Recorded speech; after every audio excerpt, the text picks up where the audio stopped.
অবশেষে বিশুদ্ধ খাবার পানির কষ্ট দূর হচ্ছে ময়মনসিংহের ধোবাউড়া উপজেলার সীমান্ত মানুষের। স্থানীয় এক সমাজসেবকের ব্যবস্থাপনায় স্থাপন করা হয়েছে গভীর নলকূপ। কয়েক যুগ পর সুপেয় পানির তৃষ্ণা মেটাতে পেরে খুশিতে আত্মহারা বাসিন্দারা।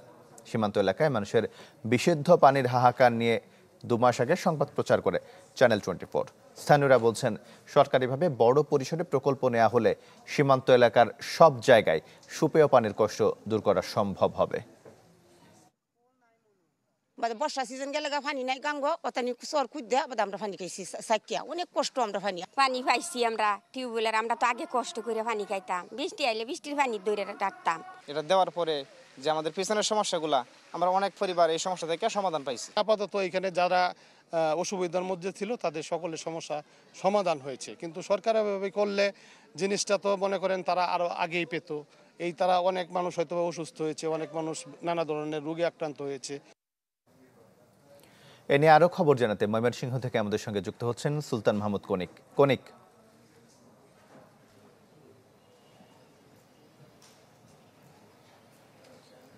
তমাল, যে বিষয়টি নিয়ে আমরা সংবাদ প্রকাশ করেছি, এই সংবাদটি যখন আমরা সেই সীমান্ত এলাকা ময়মনসিংহের ধোবাউড়া এলাকায় আমরা যাই, গিয়ে বাস্তবতা যখন চোখে পড়ে এবং মানুষের সাথে যখন কথা বলি, তখন আমাদের নিজেদের কাছেও কিন্তু অনেকটা খারাপ লেগেছে। এই কারণে যে এই বর্তমান যুগে, এই ডিজিটালের যুগে এসেও কিছু মানুষ এখনো পর্যন্ত বিশুদ্ধ পানির জন্য অভাবে তারা দিন পার করছেন এবং সেখানে অসহনীয় মাত্রায় তাদের যে দুর্ভোগ, বিশেষ করে বর্ষাকালে, এই যে বর্ষাকাল শুরু হয়েছে, এখন কিন্তু ভারতের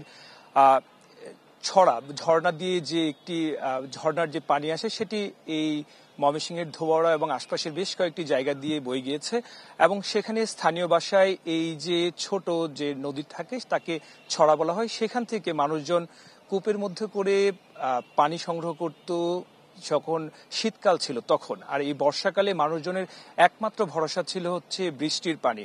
সেই বৃষ্টির পানি তারা নানানভাবে সংগ্রহ করে সেই পানি দিয়ে তারা রান্নাবান্না সহ যাবতীয় যে সমস্ত কাজ, সেই কাজগুলি সারত।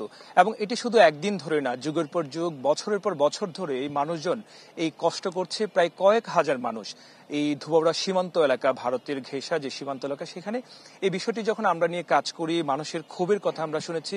তারা প্রত্যেকেই বলেছেন যে সরকার অনেক বড় বড় ধরনের প্রকল্প নেই, কিন্তু বাস্তবতা হচ্ছে পানির যে কষ্ট, সেই কষ্টটি তারা প্রতিদিন প্রতি মুহূর্তে তারা ভোগ করছে এবং নানান ধরনের পানিবাহিত যে সকল রোগ রয়েছে, এছাড়াও নানান ধরনের সমস্যায় তারা আক্রান্ত হচ্ছে। স্থানীয় যে সকল প্রশাসন আছে বা সংশ্লিষ্ট দপ্তর, বিশেষ করে জনস্বাস্থ্য অধিদপ্তর যারা আছেন, যারা এই পানি নিয়ে কাজ করে, মূলত তাদের সাথেও আমরা কথা বলেছি যে মানুষের এই পানির কষ্ট কেন দূর হচ্ছে না, বিশুদ্ধ পানি কেন তারা পাচ্ছে না। তারা বলেছেন যে তারা টিউবওয়েল, সেখানে নলকূপ স্থাপন করেছেন, কিন্তু নিচে যে বোরিং করতে গেলে, যে নলকূপ স্থাপন করতে গেলে যে পানি, যে বিশুদ্ধ পানি দরকার হয়, সেখানে কিন্তু প্রচুর সংখ্যক নিচে পাথর থাকে।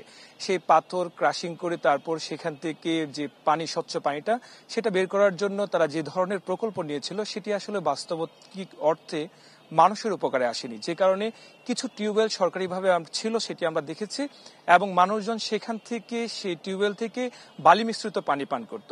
তো আমরা সংবাদ প্রকাশের পর স্থানীয় স্বেচ্ছাসেবক, যিনি স্থানীয় সমাজসেবক, তিনি মূলত এগিয়ে আসেন, সালমান ওমর রুবেল। তিনি তার নিজস্ব অর্থায়নে মানুষের জন্য এই গভীর নলকূপ স্থাপন করে দিয়েছেন এবং প্রায় 100 পরিবারের উপরে তারা কিন্তু এখন এই সুপেয় পানির সুফল পাচ্ছেন। তমাল, কনিক, আপনাকে ধন্যবাদ। ময়মনসিংহ থেকে আমাদের সঙ্গে যুক্ত হচ্ছিলেন সুলতান মাহমুদ কনিক।